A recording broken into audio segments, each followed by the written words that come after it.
A very warm good morning to all of you. Dear students, once again, I would like to welcome all of you to a new session of the Civics class. Today, we are going to revise the chapter which we were discussing from a couple of days. Second chapter from the Civics, the President and the Vice President. So now let's move to the revision of this chapter. We were discussing mainly about the President.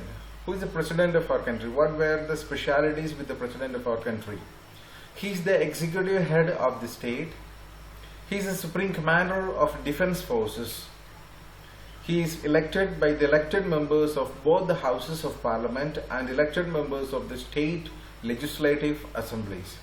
So this is some common information about the President. He is the executive head of the state, or he is the first citizen of our country, and he is the Supreme Commander of Defense Forces, which means head of the Army, Navy and Air Force.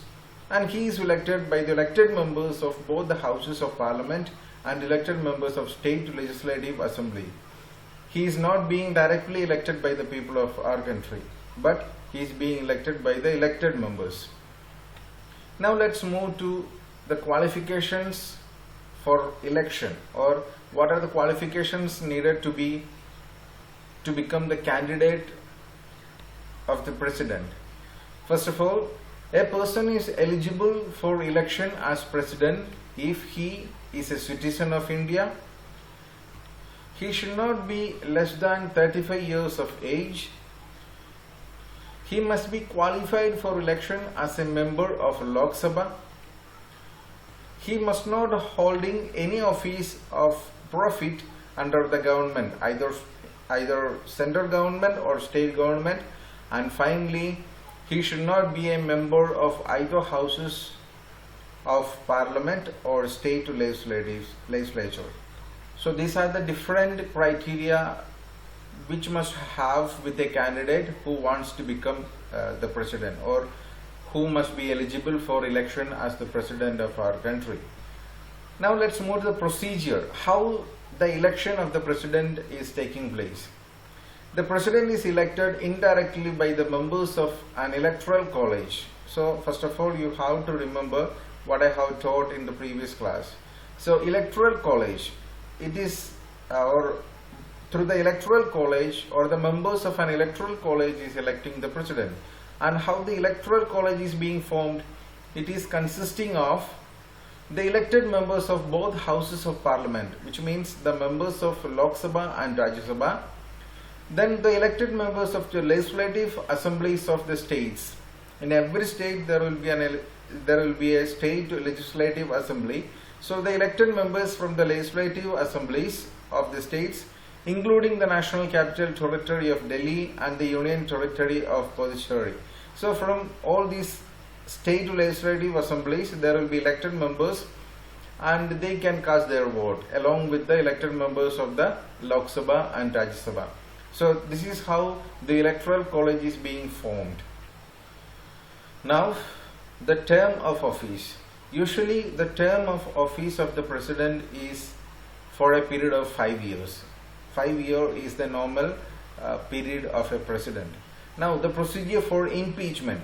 How we can disqualify a President? Suppose if a person is appointed as the President, and how can we disqualify him from his post?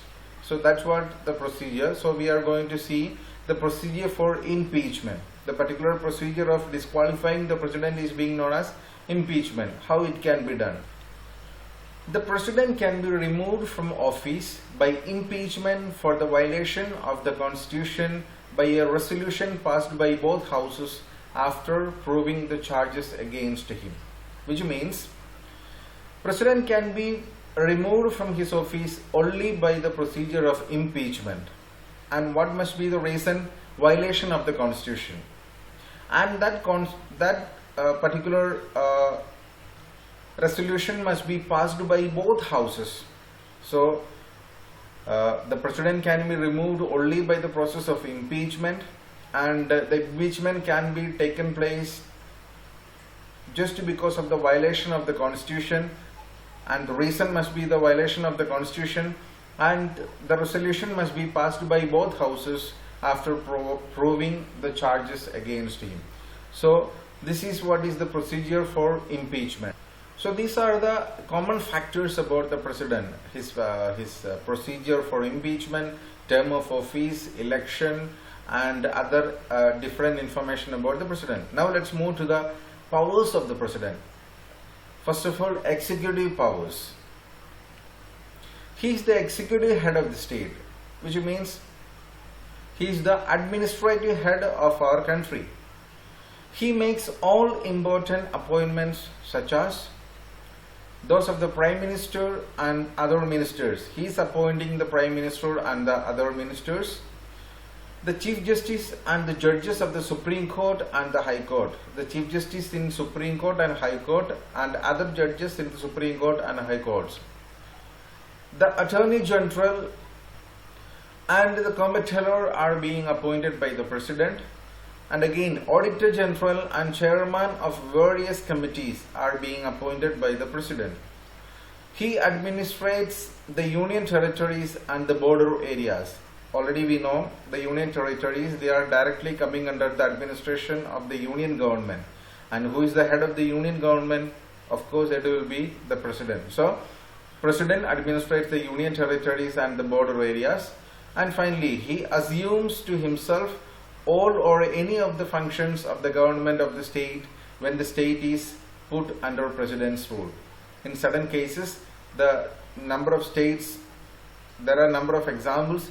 States can be coming under the President's rule. Like right now, we can see, or we can take an example in the case of Jammu and Kashmir.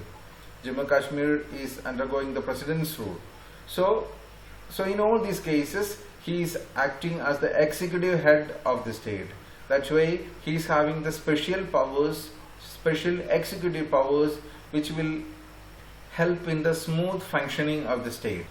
Now let's move to the executive powers of the President. Legislative powers of the President. He addresses first session of Parliament after the general elections and the first session of each year, which means after every general election, which means general election will be taking place in every 5 years.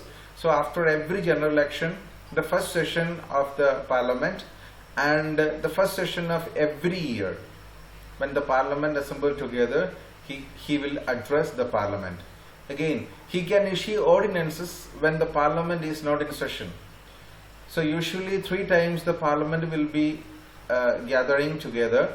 So there will be certain period of time where the Parliament will not be, or Parliament is not in session. In those periods, he can issue ordinances if it is very necessary. He can summon, prorogue or dissolve the Lok Sabha and order fresh election.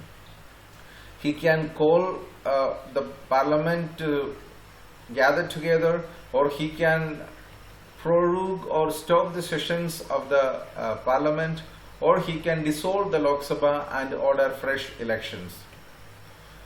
All bill passed by the Parliament must receive his assent before it become an act, which means if a bill discussed in the Parliament and it passed by the Parliament, then it has to go to the President and he has to sign the bill. Then and there only it will become a rule, or it will become a law. And finally, he can nominate 12 members to the Rajya Sabha and 2 Anglo-Indian members to the Lok Sabha. So it's a special power with the President. It's one of the legislative powers of the President. He can nominate 12 members to the Rajya Sabha and 2 Anglo-Indian members to the Lok Sabha. Those 12 members to the Rajya Sabha must be expert in some of the fields like art, literature, sports, science and so on. So he can nominate 12 members to Rajya Sabha and 2 Anglo-Indian members to the Lok Sabha. Now let's move to the discretionary powers of the President. The President of India enjoys certain discretionary powers where he uses his wisdom and judgment. So in certain cases, the President has to take a decision by using his wisdom and judgment. For example, the dissolution of a Lok Sabha, dismissal of ministers, appointment of Prime Minister and so on. So in all these cases, he has to use his wisdom and judgment. And finally, we are coming to the point that is emergency powers. He can declare an emergency if there is a threat to the security of India or any part, or if there is a failure of constitutional machinery in a state, or if there is a financial crisis. In the last class, we were discussing about the emergency powers, and there we have seen three different kinds of emergency. First of all, general emergency, and second one, emergency because of the breakdown of the constitutional machinery, and finally financial emergency. So general emergency will be declared when there is a threat to the security of India or any part of the country, and constitutional emergency is declared when there is a breakdown of the constitutional machinery, and finally financial emergency is declared when there is a financial crisis. So dear students, these are the main factors with regard to the powers and functions of the President, and I hope you have got a very clear picture about the chapter when we have revised it, and you have got a very clear idea about the powers and functions of the President. So here we are winding up our revision. Thank you.